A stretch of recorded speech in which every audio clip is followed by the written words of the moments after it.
Fala aí galera, beleza? Sejam bem-vindos a mais um vídeo do nosso canal. O vídeo de hoje vamos trocar uma ideia sobre o XP aí, fundo de papel high grade da XP. E mais um mês que a gente vem acompanhando ele. Nesse mês a gente teve novidade, hein? Tá até parecendo que o pessoal da XP anda assistindo os vídeos, hein? Venderam toda a posição XPML que eles tinham, fizeram um baita ganho de capital aí de acordo com eles. Se a gente vê aqui, ó, vou mostrar aqui pra vocês. Deu um ganho de capital de 815 mil.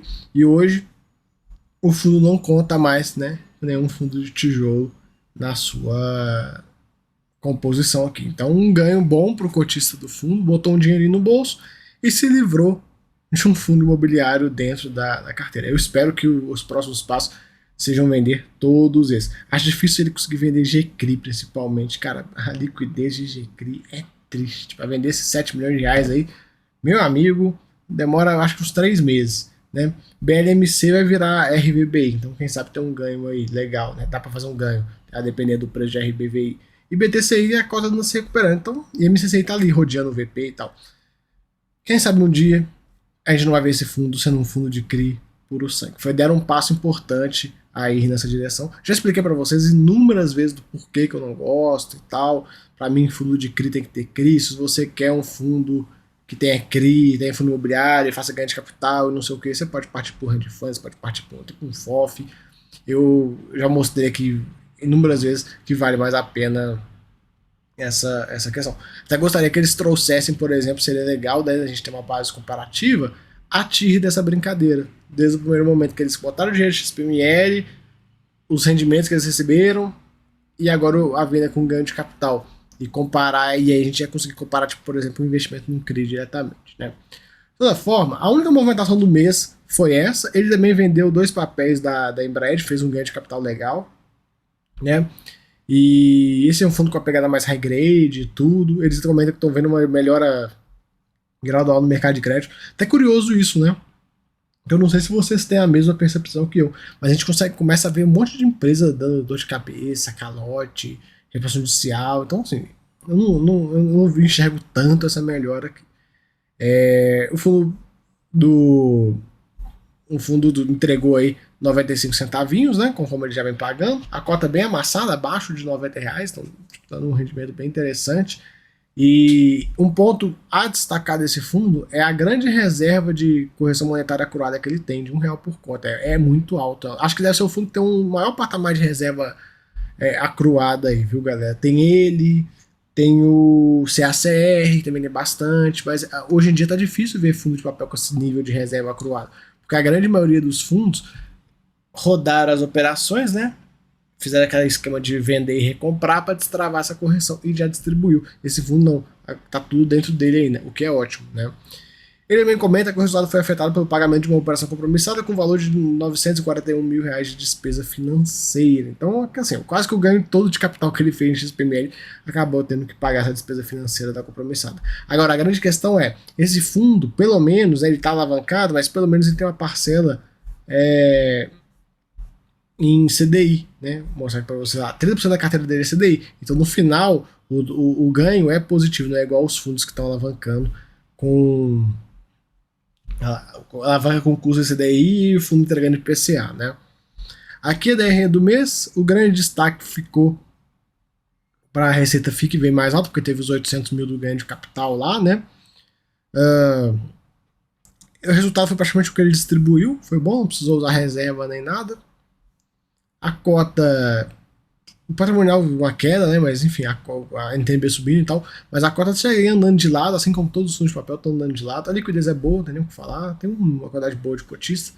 Carteira dele, galera, taxa média de aquisição, que é o que ele comprou os CRIs lá atrás. IPCA mais 6,42, CDI mais 2,74. High gradezão. Aí você pode perguntar, pô, mas por que essa taxa MTM tá mais alta? O que é essa taxa MTM, galera? É a taxa em relação ao VP atual. Porque o que acontece? Vamos subir lá no VP para vocês entenderem uma coisa. Cadê? Tá aqui, né? O VP é a linha azul. Essa linha aqui, né? Essa linha azul. O que acontece? Conforme a NTNB, vou fazer um gráfico aqui, uma terceira linha. Conforme a NTNB ela sobe, o VP do fundo de papel cai por conta de marcação ao mercado. Caindo o VP, aquela taxa aumenta. Cara, é muito fácil de entender. Parece, no início é meio confuso, mas depois você consegue entender muito fácil. Imagina o seguinte, se você comprou um fundo imobiliário que te pagava, que a cota custou R$ 100, e ele te pagava R$ 1, que te dava 1% ao mês, certo? Ao mês. Se essa cota aqui desvalorizar de R$ 100 para, vou exagerar aqui, para 50, e ele vai continuar te pagando esses R$ 1, quanto que o fundo vai te entregar? Vai te entregar 2%. Né? É a mesma coisa num CRI. Só que essa desvalorização que tem no fundo imobiliário, ela acontece por valorização de cota mercado, que é tudo negociado em bolsa. O CRI, galera, a gente não tem liquidez suficiente para conseguir fazer isso, para pegar e marcar em relação às negociações. Nos Estados Unidos, eles conseguem marcar em relação à negociação. Então, você comprou, igual o fundo, o XPML vendeu o CRI em Embraed. Nos Estados Unidos, como é que eles iam marcar esse CRI? Eles iam falar assim, o XPML vendeu por quanto? Vendeu por X. Opa, então remarca o mercado inteiro por esse valor. É igual como se fosse um mercado secundário mesmo que a gente tem. Mas no Brasil não tem isso, a gente tem liquidez para tal. Então como é que o pessoal marca o valor do CRI? Pra você ter um valor justo. Você marca em relação ao NTNB. E aí vai funcionar da seguinte forma. Deixa eu apagar isso aqui tudo. O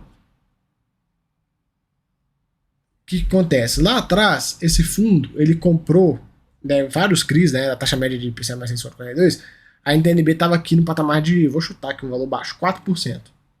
4%. E aí ele comprou CRIs a IPCA mais 6,4, né? 6,4. Beleza? Beleza.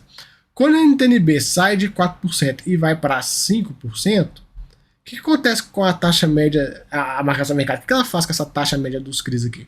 Ela joga essa taxa média para cima. E aí ela vai lá para 7,25.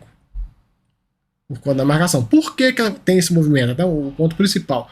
Por que isso acontece? Por causa disso aqui, galera. Lá atrás ele comprou esse CRI com spread de... Aqui dá 2,4% no meu exemplo, né? Quando a NTNB sobe, o que acontece com o spread se você não marcasse o CRI?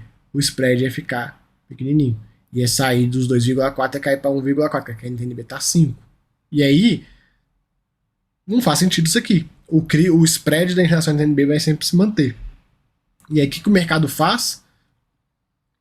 Mantém o spread e joga a taxa lá para cima. Para jogar a taxa lá para cima, é como se a cota do seu fundo desvalorizou. É isso, é o CRI desvalorizou. Antes você comprou esse CRI lá embaixo, você pagou o valor unitário dele, o custo unitário dele, sei lá, foi R$1.000 o custo unitário. Cada unidade do CRI custou R$1.000. Aqui em cima vai estar dando a 950. Então, se um fundo pegar e vender esse CRI nesse valor aqui, ele teve um prejuízo. Por isso que você vê, às vezes, os fundos... A gente viu ele fazendo isso aqui, ó. Quer ver? Tá aqui pra vocês, deixa eu mostrar. Cadê? Aqui, ó. Ele vendeu o Embraed com ganho de capital de 550 mil.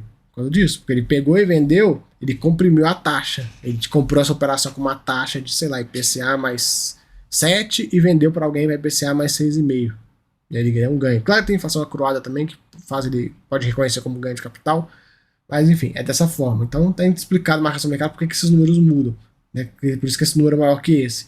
Se a NTNB cai, se ela sai de 4 e vai para 3, esse número aí inverte. A taxa média aqui bateria, sei lá, 5. Em vez de, e ficaria, a taxa média de aquisição 6 e aqui ficaria 5. Aí você pode perguntar, bom, mas o que o fundo recebe? A remuneração do CRI muda? Não, vai ser sempre isso aqui. Vai ser sempre esse carinha aqui. A remuneração não vai mudar. A remuneração do fundo não vai mudar. É igual quando você compra uma cota de um fundo imobiliário por 100, caiu para 90, quem está comprando 90 está recebendo mais o yield que você, mas você não está perdendo nada do que você comprou lá atrás. Né? Enfim.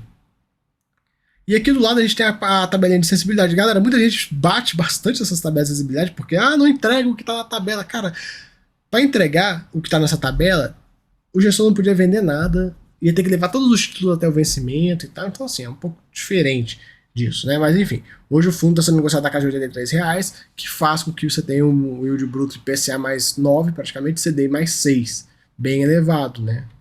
Que é outro ponto, que como o fundo desvalorizou ainda bastante, tem esse up na distribuição.